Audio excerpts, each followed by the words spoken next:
नमस्कार, मैं हूं संजय शर्मा। आप देख रहे हैं 4 PM न्यूज नेटवर्क। मेरे लिए ये हैरानी भरी खबर है और चौंकाने वाली खबर है कि नूतन ठाकुर गायब हो गई हैं। अमिताभ ठाकुर के जेल जाने के बाद मान लो सरकार ने ये पूरी कोशिश करी थी कि नूतन ठाकुर को भी निपटाया जाए, अमिताभ ठाकुर के परिवार को निपटाया जाए। तो एक FIR गोमती नगर में दर्ज कर ली गई और ये कहा गया कि नूतन ठाकुर और अमिताभ ठाकुर ने पुलिस के साथ धक्का मुक्की करी और सरकारी काम में बाधा डालने की कोशिश करी।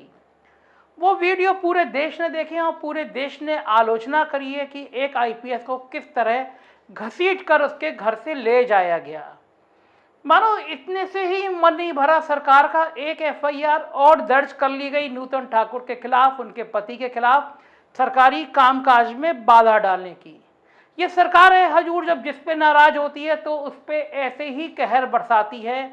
हमने पिछले दिनों पंचायत चुनाव में देखा था, एक नौजवान नेता ने SP के गाल पर थप्पड़ मारा था। भारतीय जनता पार्टी का नेता था और SP चिल्ला चिल्ला के वो वीडियो वायरल हुआ था कि मुझे मारा गया, ये भाजपा वाले बम लेकर आए हैं। लेकिन हजूर, उस नेता को गिरफ्तार करने की जगह उसको युवा मोर्चे का जिलाध्यक्ष बना दिया गया। वो इसलिए कर दिया गया क्योंकि वो अमिताभ ठाकुर नहीं थे और वो नूतन ठाकुर नहीं थे। अमिताभ ठाकुर और नूतन ठाकुर होने की सजा क्या होती है, ये पूरा परिवार झेल रहा है।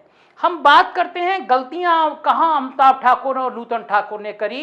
अमिताभ ठाकुर IPS थे, IG थे। उत्तर प्रदेश में बहुत सारे IG ऐसे हैं जो करोड़ों और अरबों के मालिक हैं। अमिताभ ठाकुर भी उस कड़ी का हिस्सा हो सकते थे, करोड़ों के अरबों रुपए के मालिक हो सकते थे। सरकार है, पुलिस है, अफसर है, किस पर मेहरबान हो जाएं। जब विकास दुबे का एनकाउंटर हुआ तो एक तत्कालीन SSP अनंत देव की कहानियां सबके सामने आई। वो जांच कहां चली गई पता नहीं चला। अनंत देव तिवारी के विकास दुबे के रिश्ते, काला धन, पैसा, भ्रष्टाचार की तमाम कहानियां, मगर वो अनंत देव थे, सरकार के दुलारे थे, लिहाजा जांच पूरी नहीं हो पाई। मगर अमिताभ ठाकुर की आनन फानन में जांच पूरी कर ली गई क्योंकि बसपा सांसद पर बलात्कार का आरोप लगाने वाली लड़की और उसके सहयोगी ने सुप्रीम कोर्ट के सामने आत्मदाह कर लिया था।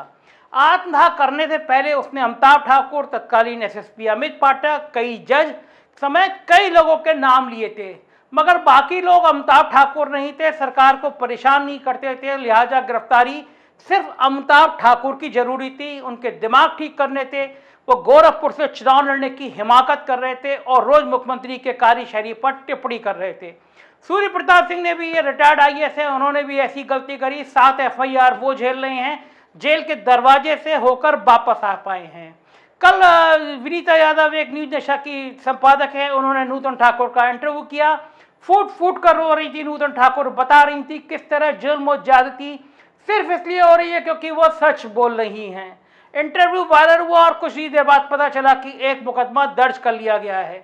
हम लगातार नूतन ठाकुर को फोन कर रहे हैं, उनके घर पे मालूम कराया, ताले पड़े हैं, उनके रिश्तेदारों से बातें, वो कह रहे हैं कुछ नहीं पता चल पा रहा कि नूतन ठाकुर कहाँ हैं। नूतन ठाकुर एक बहुत हिम्मती नेता महिला हैं, अधिवक्ता हैं, सामाजिक कार्यकर्ता हैं और एक बहादुर IPS की पत्नी हैं। समाज में अब ऐसे बहुत कम लोग बचे हैं जो सरकार का खुलेआम इस तरह आलोचना कर सकें, सरकार को आईना दिखा सकें, चाहे बुलंदशहर हो या गाजियाबाद हो, बदायूं हो या बलिया हो। जब सरकार की दमनघाती नीति हो, जब एक खाकी गुंडई कर रही हो, जब एक खाकी मजदूर को पीट रही हो, तो कोई अमिताभ ठाकुर ही बिरला होता है जो फेसबुक पे, जो ट्विटर पे शिकायत करता है और मुख्यमंत्री से कहता है कि इसकी जांच कराइए। अब कोई बिरला ही होता है समाज में जो कहता है कि गंगा के किनारे लाशें क्यों बह रही हैं। अब कोई बिरला ही होता है जो कहता है कोरोना काल में इस तरह का भ्रष्टाचार क्यों हो रहा है। कोई भी सरकार हो, इस तरह की आवाजें पसंद नहीं आती, तो जहर है सत्ता का तंत्र लगता है कि ऐसी आवाजों को खामोश कर दिया जाए। अगर अमिताभ ठाकुर हैं, होंगे IPS, उनको घसीट कर जेल में डाल दिया जाए। कोई पत्रकार है तो उसकी आर्थिक अपराध अनुसंधान से ED से जांच कराई जाए, षड्यंत्र बुने जाएं और उसकी भी गिरफ्तारी की तैयारी की जाए। मगर जब चुप रहेगी जवाने खंजर, लहू बोलेगा आस्तीन का, कितना भी तंत्र में कोशिश कर ली जाए, हर तानाशाह ये सोचता है कि वही हुकूमत उसकी आखिर दम तक रहेगी, उसी की तानाशाही रहेगी। मगर ये लोकतंत्र है, इस देश ने ऐसे बहुत सारे तानाशाह देखे हैं जिनको अपने खुद के खुदा होने पर गुमान था, लेकिन जब वक्त का पहिया घूमता है तो ऐसे तानाशाहों के बुत भी हमने दुनिया में टूटते हुए और तोड़े जाते हुए देखे हैं। हम किसी व्यक्ति विशेष की बात नहीं कर रहे, हम संस्था की बात कर रहे हैं, हम सिस्टम की बात कर रहे हैं। वो लोग कौन हैं जो अमिताभ ठाकुर को घर से घसीटते हुए ले जाते हैं? कल्पना कीजिए, अगर मुझे पुलिस घसीटते हुए ले जाएगी तो क्या मेरी पत्नी वीडियो बनाएगी और रोकेगी अगर पुलिस वाले को, मुझे क्यों ले जा रहे मेरे पति को? तो क्या ये इतना बड़ा गुनाह हो गया कि उनके खिलाफ भी मुकदमा दर्ज हो जाए? अब वो पुलिस के अफसर जो लखनऊ के आलीशान कमरों में, एसी कमरों में बैठते हैं, उन्हें अपने एसपी के गाल पे पड़ा हुआ थप्पड़ नजर नहीं आता। जो एक नौजवान नेता भरी मीटिंग में एसपी के गाल पे थप्पड़ मारता है और एसपी रोता हुआ कहता है इन भाजपा के नेताओं ने मुझे मारा, ये बम लेकर आए हैं।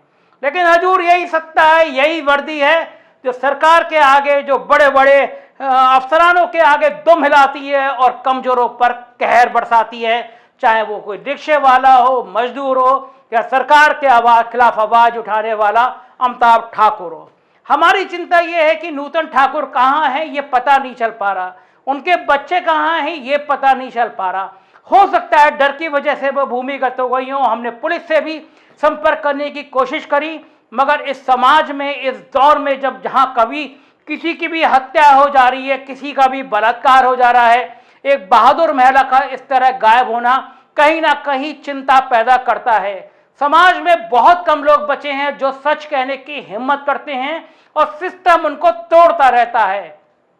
आप अमिताभ ठाकुर की, नूतन ठाकुर की लाख बुराइयां करिए, लेकिन यकीन मान के चलिए कि किसी सत्ता में, किसी समाज में अगर कोई अमिताभ ठाकुर, कोई नूतन ठाकुर, कोई सूर्य प्रताप नहीं होगा तो सत्ता निरंकुश हो जाएगी, सत्ता भ्रष्ट हो जाएगी, सत्ता बेलगाम हो जाएगी। यही नौकरशाह जो एक मुख्यमंत्री की चरण वंदना करते हैं, कुर्सी से जाते ही, नया मुख्यमंत्री आते ही दुगनी जोर से उसके जूते उठाने में लग जाते हैं।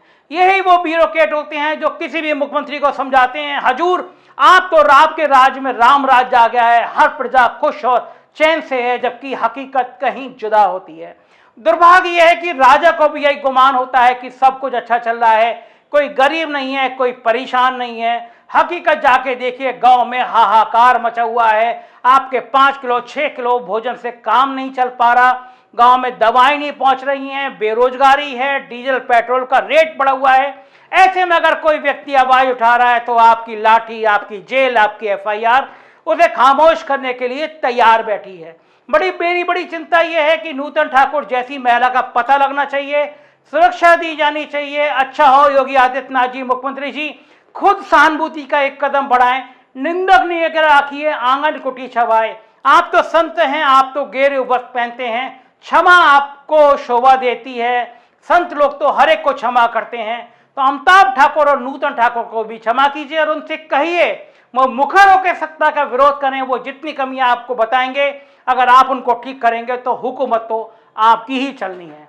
मुझे लगता है नूतन ठाकुर का बहुत जल्दी सरकार पता कराएगी, सुरक्षा देगी और इस मुकदमे को रद्द करेगी। उनके और उनके परिवार की सुरक्षा की चिंता मेरी, आपकी और हर समाज के व्यक्ति की जिम्मेदारी है। देखते रहिए 4 PM न्यूज नेटवर्क, क्योंकि हम इसी बेबाकी से आपको सच बताते रहेंगे। यहाँ सच मिलेगा और सच के सिवा कुछ नहीं मिलेगा। Thank you.